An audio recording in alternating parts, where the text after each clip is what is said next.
Hello friends, स्वागत आहे तुमची MPSC ॲस्पायरंट या चॅनलवर. आज आपण MPSC घटक मुख्य परीक्षा जी 17 डिसेंबरला झाली तिचं विश्लेषण बघूया. पेपर ॲनालिसिस बघूया, पेपर सेकंडचं. तर मित्रांनो, व्हिडिओ शेवटपर्यंत बघा. जर आवडल्यास लाईक आणि कमेंट करा. चला तर मग व्हिडिओला सुरुवात करूया. तर कंबाईन ग्रुप सीची मेन्स एक्झामचे आपण क्वेश्चन पेपर बघूया. तर हा ए सेट आहे, तर याचं विश्लेषण बघूया आपण.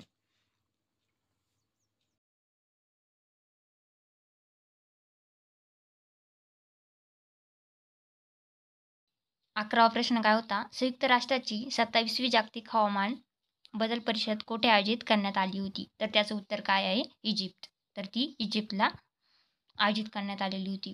12वा प्रश्न, वर्ल्ड बँक ग्रुपचे अध्यक्ष या महत्त्वाच्या पदावर 3 मे 2023 रोजी खालीलपैकी कोणाची निवड झाली आहे? तर त्याचं उत्तर आहे ऑप्शन 4, अजयपाल सिंग बंगा. पुढचा प्रश्न 13वा, कोरवा आयुध कारखाना कोणत्या देशासोबतच्या संयुक्त उपक्रमात AK-203 ॲसॉल्ट रायफलीची निर्मिती करत आहे? तर त्याचं उत्तर आहे रशिया.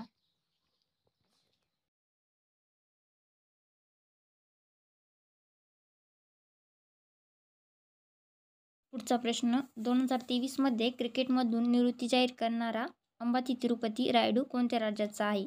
तर त्याचं उत्तर काय आहे? तर त्याचं उत्तर आहे ऑप्शन 2, आंध्र प्रदेश.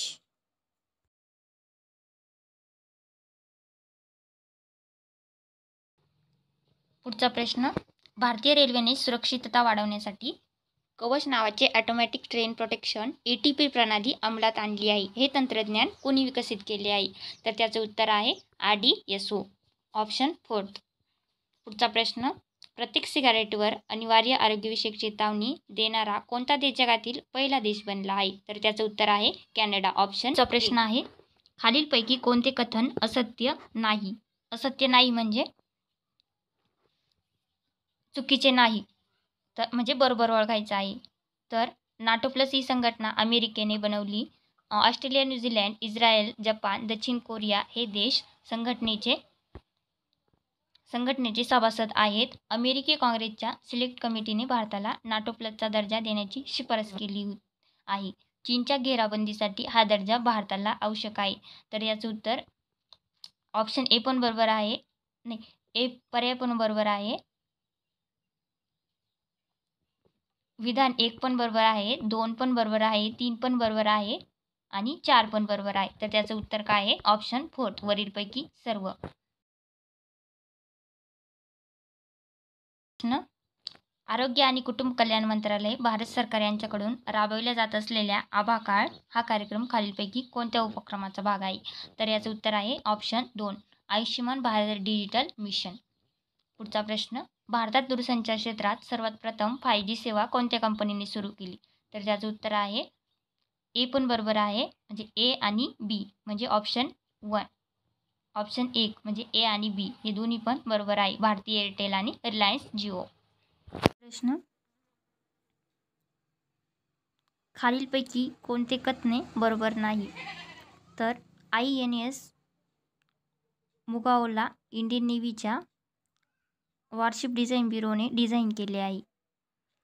दुसरा बी कथन काय? हा एक स्टील गायडस मिसाईल डिस्ट्रॉयर आहे आणि हा P-15 ब्रायो प्रोजेक्टचा दुसरा जहाज आहे.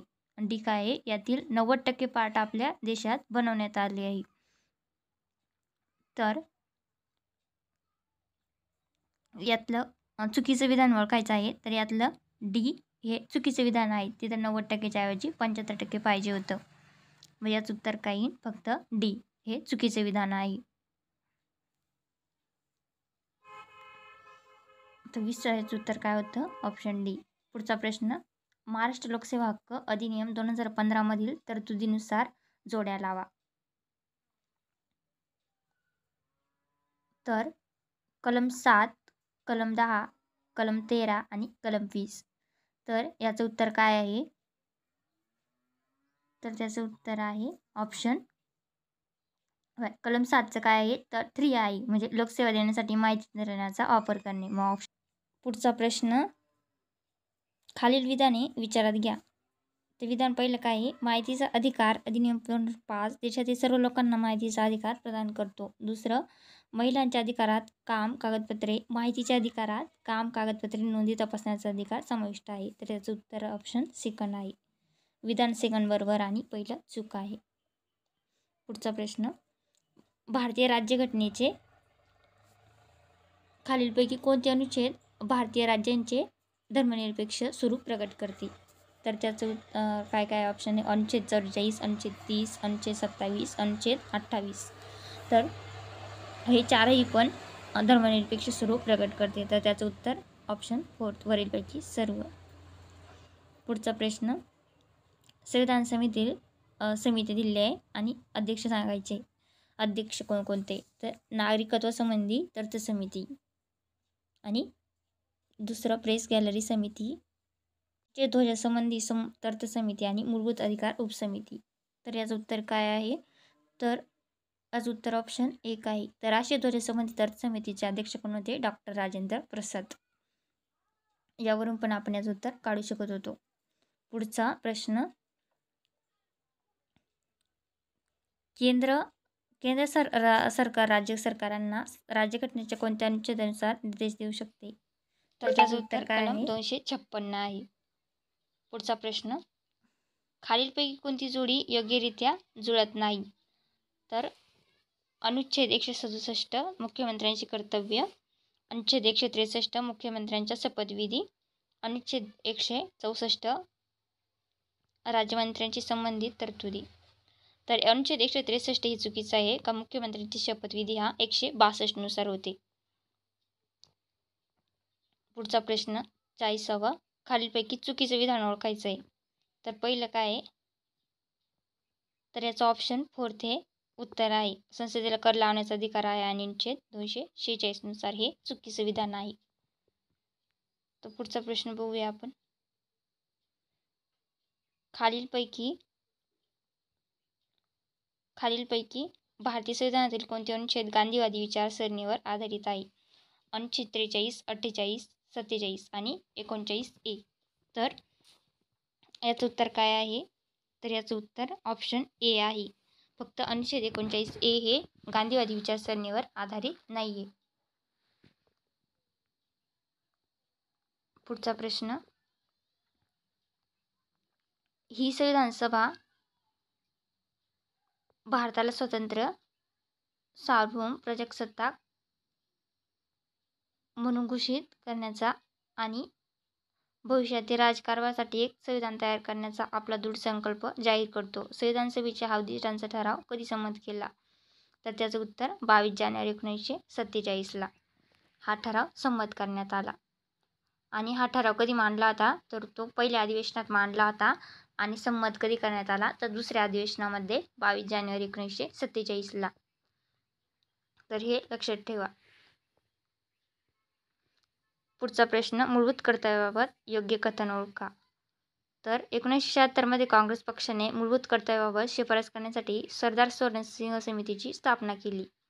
दुसरा, वय वर्ष 6 ते 14 वयोगटातील पाल्यांना किंवा बालकांना शिक्षणाची संधी उपलब्ध करून देणे हे मूलभूत कर्तव्य 88व्या घटनादुरुस्ती कायदा 2002 द्वारे जोडण्यात आले. तर याचा 88व्या नाही तर ते 86व्या घटनादुरुस्तीनुसार आहे. तर त्याचं उत्तर काय येईल? फक्त अ बरोबर येईल. पुढचा प्रश्न, भारतीय संविधानाच्या अनुच्छेद 29 मध्ये खालीलपैकी कोणत्या घटकांचे संरक्षण करण्यात आले आहे? अनुच्छेद 29 नुसार. तर त्याचं उत्तर काय आहे? तर त्याचं उत्तर आहे अल्पसंख्याक वर्गाच्या हितसंबंधांचे संरक्षण. हे एक अनुच्छेद 29 मध्ये दिलेलं आहे. त्याचं उत्तर काय येईल मग? सेकंड ऑप्शन ए पर्याय बरोबर बघतो. खालीलपैकी कोणती जोडी बरोबर जुळत नाही? तर शोषणाविरोधाचा अधिकार अनुच्छेद 23 ते 24 मध्ये दिलेला आहे, ते बरोबर आहे. संविधानिक उपायांचा अधिकार अनुच्छेद 32 ते 35 ते पण बरोबर आहे. धार्मिक स्वातंत्र्याचा अधिकार अनुच्छेद 19 ते 22 तर हे विधान चुकीचं आहे. सांस्कृतिक आणि शैक्षणिक अधिकार अनुच्छेद 29 ते 30. धार्मिक स्वातंत्र्याचा अधिकार हा 25 ते 28 मध्ये दिलेला आहे आणि अनुच्छेद 19 ते 22 मध्ये काय आहे? तर स्वातंत्र्याचा अधिकार आहे. आणि अनुच्छेद 29 ते 30 हे पण बरोबर आहे, कारण तिथे सांस्कृतिक आणि शैक्षणिक अधिकार आहेत. त्याचं उत्तर काय येईल मग? ऑप्शन 3. पुढचा प्रश्न, राज्यपालांना विधिविषयक अधिकार आहेत. राज्य विधिमंडळामध्ये भाषण देणे, विधानसभा विसर्जित करणे, अध्यादेश जारी करणे आणि मंत्रिमंडळ बरखास्त करणे. तर याचं उत्तर काय आहे? तर ए बी चुकीचं आहे. विधानसभा विसर्जित करणे हा अधिकार अध्यक्षांना असतो, लोकसभा अध्यक्षांना. तर राज्यपालांना तो अधिकार नसतो. तर ए, सी आणि डी हे ऑप्शन त्याचं बरोबर आहे, म्हणजे ऑप्शन 3. पुढचा प्रश्न, भारताच्या संसदेने 2001 मध्ये कायदा करून कोणत्या वर्षापर्यंत मतदारसंघाची पुनर्रचना केली जाणार नाही अशी तरतूद केली आहे? तर त्याचं उत्तर आहे 2026, ऑप्शन 2. पुढचा प्रश्न, जेव्हा लोकसभा आणि राज्यसभा यांच्यामध्ये एखाद्या विधेयकावरून मतभेद असतील तर संसदेचे संयुक्त अधिवेशन कोण बोलवतो? तर त्याचं उत्तर आहे भारताचे राष्ट्रपती.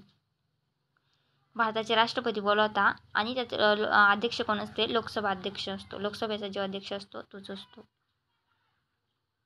तर पुढचा प्रश्न, राज्यपालांच्या नियुक्तीबाबत संविधान सभेने खालीलपैकी कोणत्या मॉडेलचा स्वीकार केला? तर त्याचं उत्तर आहे ऑप्शन 2, कॅनेडियन मॉडेल.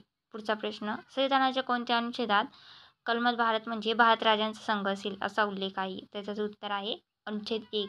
तर आपल्याला माहिती आहे की अनुच्छेद 1 मध्ये भारत म्हणजे भारत राज्यांचा संघ असेल हे सांगितलं आहे, त्याचा उल्लेख आहे. त्यामुळं अनुच्छेद 1, ऑप्शन 1 बरोबर आहे. पुढचा प्रश्न, सत्यमेव जयते हे कोणत्या संस्थेचे ब्रीदवाक्य होते? तर त्याचं उत्तर काय आहे? सत्यशोधक समाज हे त्याचं उत्तर आहे, ऑप्शन 3. पुढचा प्रश्न, तर ख्रिश्चन मिशनरीज धर्मप्रसार करण्यासाठी खालीलपैकी कोणत्या उत्तरप्रतांचा उपयोग झाला होता? तर त्याचं काय उत्तर आहे? तर वरीलपैकी सर्व यांचा उपयोग झाला होता. ज्ञानोदय, त्राणप्रसार, प्रबोधी आणि सांप्रदीपिका. पुढचा प्रश्न, खालीलपैकी कोणत्या क्रांतिकारकाने पुणे येथे गदर पक्षाचे कार्यकर्ते म्हणून सशस्त्र क्रांतीचा प्रसार केला होता?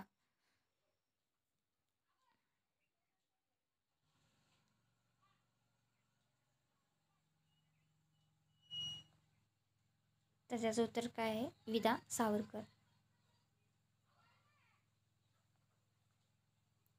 पुणे येथे गदर पक्षाचे कार्यकर्ते म्हणून सशस्त्र क्रांतीचा प्रसार केला होता. त्यांचं नाव काय आहे? विदा सावरकर.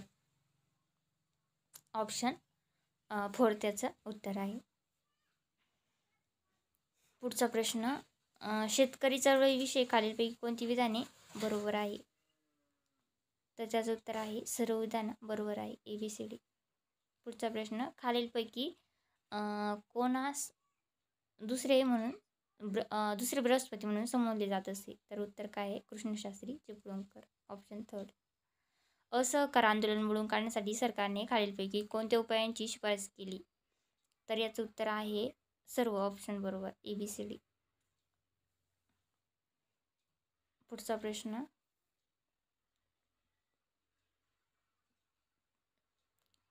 तर पुढचा प्रश्न बघूया आपण.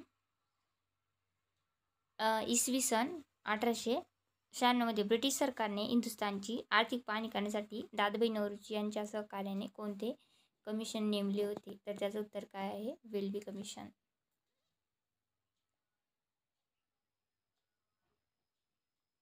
पुढचा प्रश्न, टिंबटिंब यांनी आपले संपूर्ण आयुष्य हिंदू विधवांच्या उन्नतीसाठी खर्च केले आणि ते विधवांच्या पुनर्विवाह मंडळाचे सचिव होते. तर त्यांचं नाव काय होतं? प्रामर्शी धोंडो केशव कर्वे हे त्याचं उत्तर आहे, 4th ऑप्शन. तर पुढचा प्रश्न बघू आपण.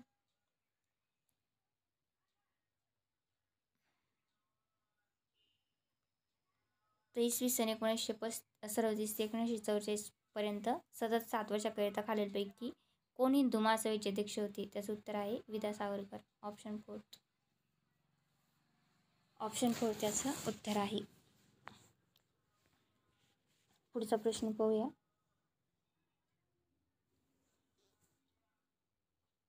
तर इसवी सन 1897च्या प्लेगच्या साथी कोणते कामगार नेते बळी पडले? तर त्याचं उत्तर काय आहे? श्री नारायण मेघाजी लोखंडे. ऑप्शन 1 त्याचं उत्तर आहे. पुढचा प्रश्न.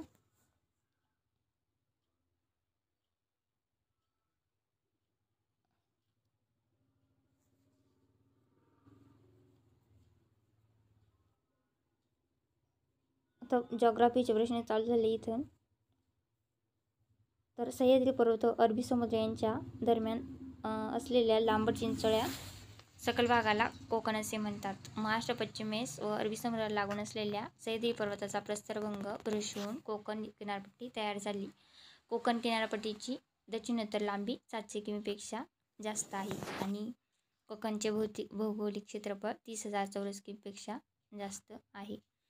तर हे 3 ऑप्शन बरोबर आहे. आणि कोकण किनारपट्टीची लांबी पण 720 किमी आहे, म्हणजे 700पेक्षा जास्तच आहे. ते पण विधान बरोबर आहे. ऑप्शन 3 बरोबर आहे. ABC बरोबर आहे आणि 4 हे चुकीचे आहे. पुढचा प्रश्न.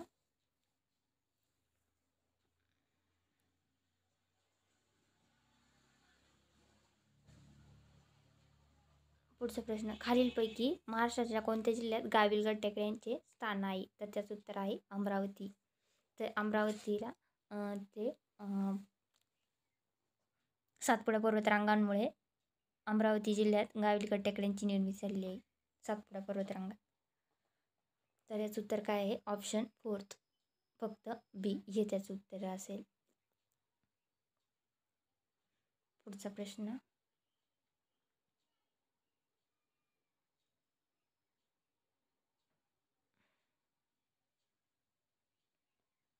तर सह्याद्रीच्या पूर्वेकडील उत्तराचा भाग कोणत्या नावाने ओळखला जातो? तर त्याचं उत्तर आहे ऑप्शन 3 मावळ. तर सह्याद्रीच्या पूर्वेकडील उत्तराच्या भागाला मावळ म्हणतात. सह्याद्रीच्या वरती घाटमाथा आणि पश्चिमेकडे कोकण आहे सह्याद्रीच्या. आणि मराठवाडा हे औरंगाबाद विभाग म्हणजे छत्रपती संभाजीनगर विभाग. तर त्याचं उत्तर काय आहे? मावळ. ऑप्शन 3. पुढचा प्रश्न. शिवना नदीचा उगम कोणत्या भागात होतो? तर त्याचं उत्तर आहे अजिंठा डोंगर. अजिंठा डोंगर. ऑप्शन 1 त्याचं उत्तर आहे. तर ते औरंगाबाद छत्रपती संभाजीनगर जिल्ह्यामध्ये आहे. शिवना नदीचा उगम आणि अजिंठा डोंगरात आहे. पुढचा. भारतातील पर्यावरण संरक्षण कायदा भारताच्या राजपत्रात कोणत्या वर्षी प्रकाशित करण्यात आला? तर त्याचं उत्तर आहे 4th ऑप्शन नोव्हेंबर 1986. पुढचा प्रश्न. भारतातील पर्यावरण संरक्षण कायदा भारताच्या राजपत्रात कोणत्या वर्षी प्रकाशित करण्यात आला? त्याचं उत्तर 4th सांगितलं. पुढचा प्रश्न बघूया आपण.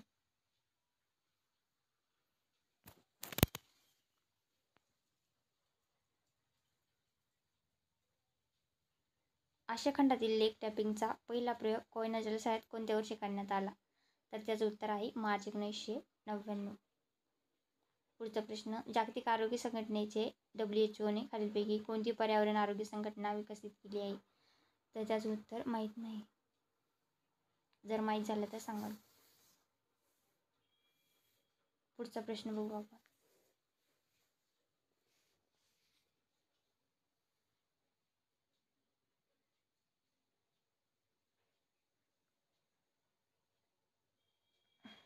प्रश्न.